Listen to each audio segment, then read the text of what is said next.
Welcome back, dear viewers.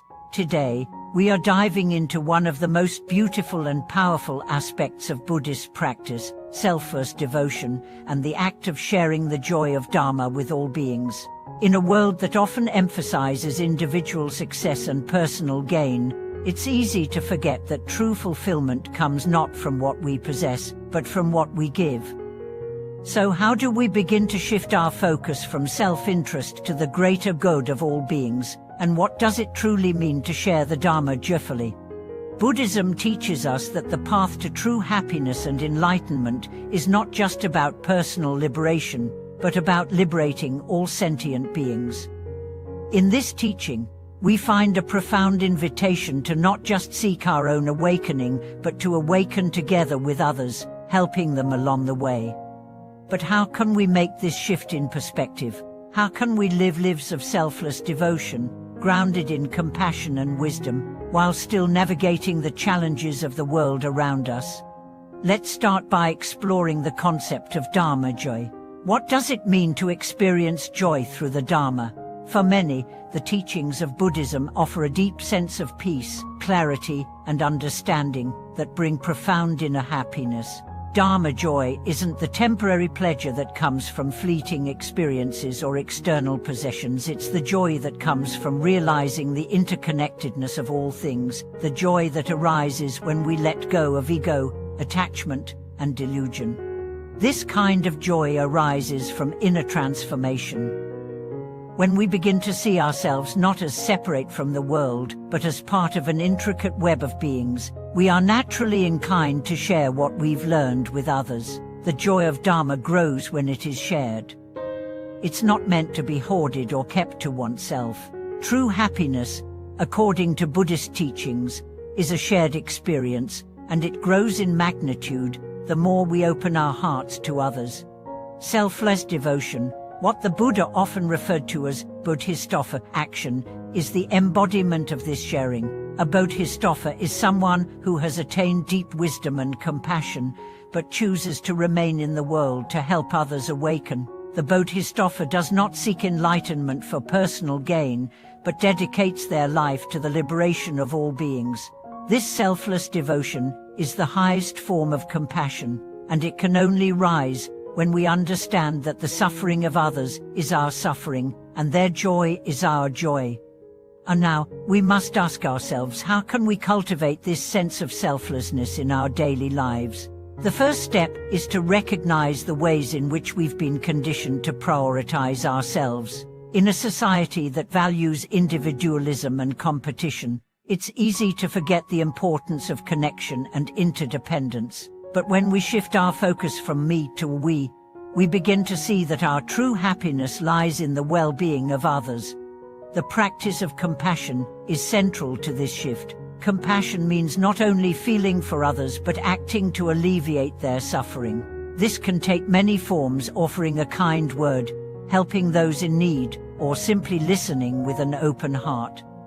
But it's important to remember that compassion is not just about doing, it's about being. It's about cultivating a mindset that recognizes the inherent worth of every being, regardless of their circumstances. One of the most powerful practices in Buddhism is called metta, or loving-kindness meditation. In this practice, we direct our thoughts and prayers toward the well-being of others. We start by sending love to ourselves, then to those we love, and gradually to all beings, including those with whom we have difficulties. This practice reminds us that our love and compassion should not be limited to a select few. Instead, we are encouraged to expand our hearts to all beings, regardless of their actions or our personal feelings toward them. In practicing loving kindness, we are not only benefiting others, we are transforming ourselves. The more we open our hearts to others, the more we experience the interconnectedness of all beings, and in that recognition, our joy multiplies. As we dedicate ourselves to serving others, we discover that the joy of Dharma is not a solitary experience, but a collective one. We become part of a greater flow of compassion and wisdom that extends beyond ourselves. This is the essence of selfless devotion: to live for others, to serve without expectation, to give without attachment. It's not about being a martyr or sacrificing ourselves to the point of depletion. True selfless devotion rises from the realization that by helping others, we are helping ourselves. When we lift others up, we are lifted. When we serve, we are served. This reciprocity is not a transaction, it is the natural law of interconnectedness. In helping others realize their potential, we also realize our own. For now, let's delve deeper into how we can apply this practice in our everyday lives. It's easy to think of selfless devotion in grand terms, perhaps as something only monks or great spiritual teachers practice. But in reality, we can all embody the qualities of a Buddhist offer in our daily interactions. Each time we show kindness, patience, or understanding, we are practicing selfless devotion.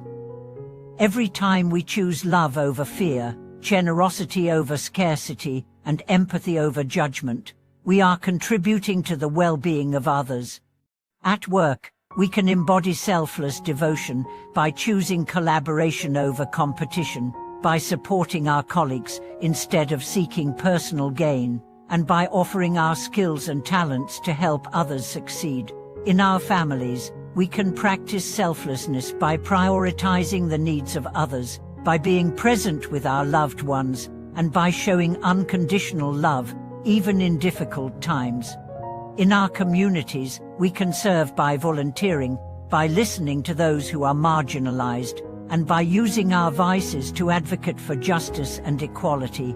And in our hearts, we can cultivate compassion by seeing others as fellow travelers on this journey, each facing their own struggles and challenges. When we live with selfless devotion, we not only help others, we heal ourselves. The more we give, the more we receive. This is the paradox of the Dharma, that in the act of selflessly serving others, we find the deepest fulfillment. It is through the act of giving that we receive the greatest joy. So, how do we move forward with this understanding? It begins with a commitment to live a life of service, to cultivate compassion in every moment, and to share the joy of the Dharma with everyone we meet. This commitment doesn't mean we need to change the world all at once. It means making small, conscious decisions every day that reflect our highest values. It means showing up for others, not out of duty, but out of love. As you continue on your path, remember that the greatest gift you can give is not material wealth or possessions, but the gift of presence, love, and wisdom. By living in alignment with the Dharma and sharing its joy, you contribute to the collective awakening of all beings. As we continue to reflect on the power of selfless devotion and the sharing of Dharma joy, it becomes clear that the true depth of this practice lies in the transformation of our everyday lives. It's easy to think of selflessness as something reserved for special moments, large gestures, or sacred practices, but in reality, the path of selfless devotion is woven into the fabric of our daily interactions. It's in the quiet moments of kindness, the small acts of generosity, and the way we show up for others in their time of need. This practice is not limited to the formal study of Dharma or meditation retreats. It's a way of living, an embodiment of the teachings in every corner of our existence. It is present in the mundane as much as the profound, and this is what makes it so powerful. We don't need to go to distant places or wait for extraordinary circumstances to practice compassion. Every moment is an opportunity to serve, every interaction a chance to share the light of wisdom and kindness. Let's explore this idea further. Think about the simple act of holding a door open for someone. On the surface, it may seem like a small and insignificant gesture, but when done with mindfulness and an open heart, it becomes a moment of Dharma. By offering that small act of kindness, we are acknowledging the presence of another being, recognizing their humanity, and offering something of ourselves without expectation of return. This is selflessness in action. The same principle applies to the way we engage in our work, relationships, and daily tasks.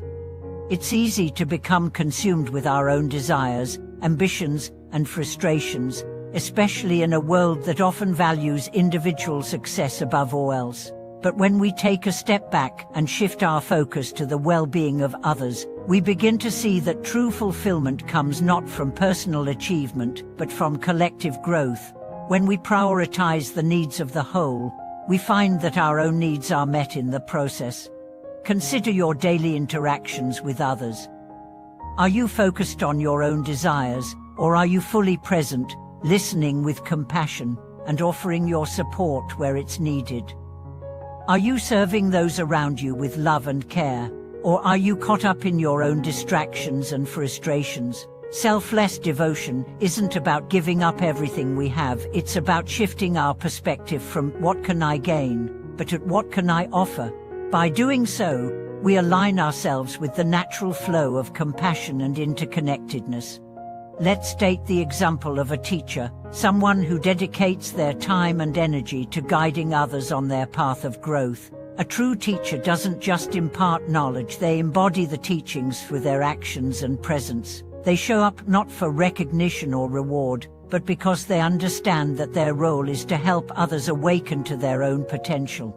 This is the heart of selfless devotion, offering our gifts to others without attachment to the outcome.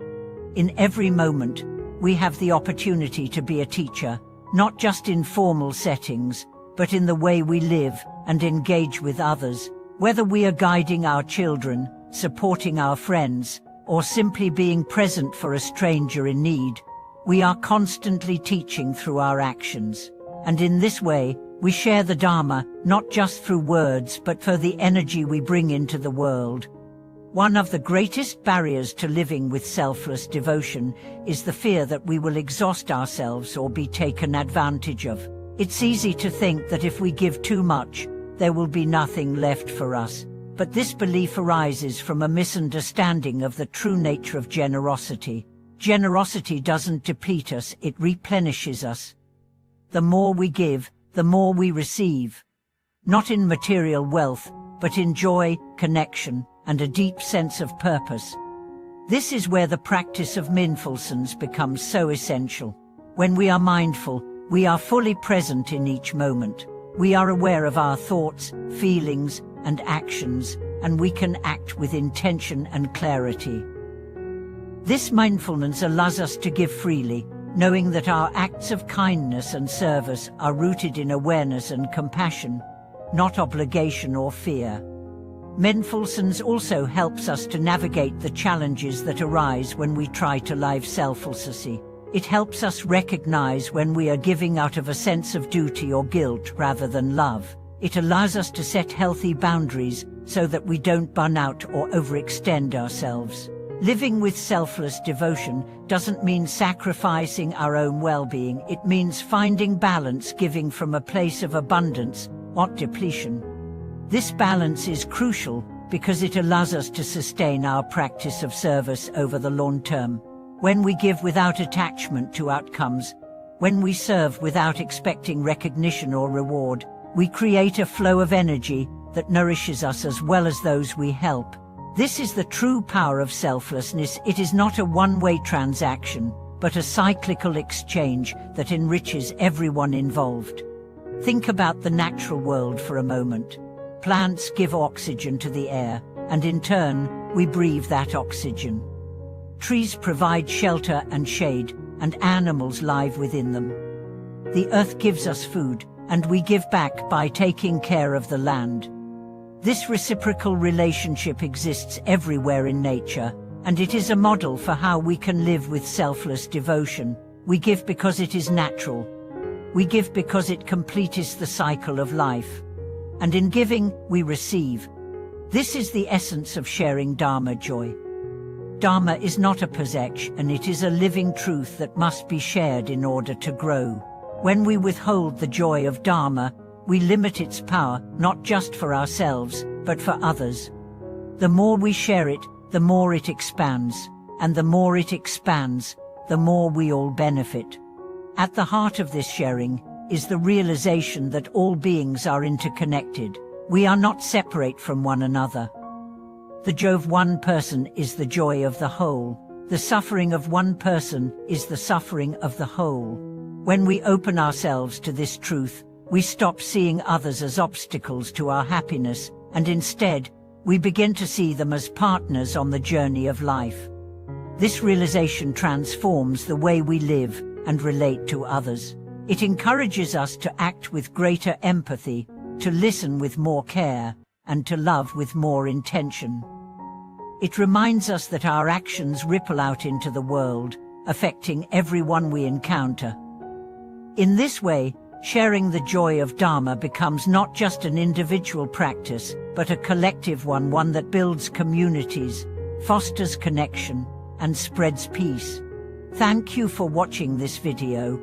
If this message resonated with you, take a moment to reflect on how you can bring more selfless devotion into your life.